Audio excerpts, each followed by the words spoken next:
Hi, it's Norman Kochnick here for Extra Time. I'm at Adelaide Oval on day 2 of the test match between India and Australia. We've had an update, a rather shocking update from Sydney, the northern beaches of Sydney specifically, where there's been a COVID-19 outbreak of some 28 cases, and it appears to be growing in number as we speak.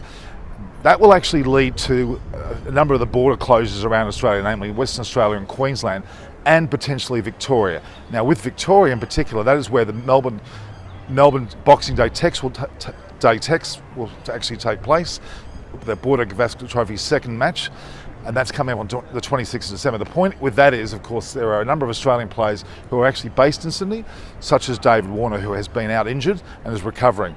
This may lead to him having to leave early to be able to then join the team early in Melbourne prior to the conclusion of even the Adelaide test. It's potentially there. We'll have to wait and see with that update.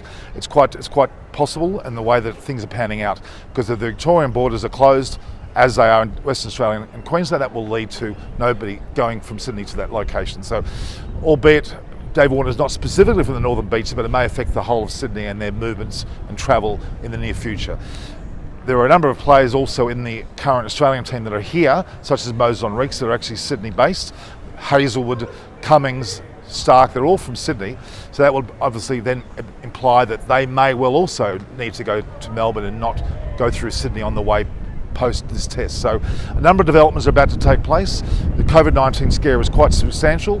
And as I said, Western Australia and Queensland borders are already closed, with Victoria potentially happening very soon with the northern beaches. But again, what we've also noted, the number of the people involved with the COVID-19 cases have also stretched out to the western part of Sydney near Penrith.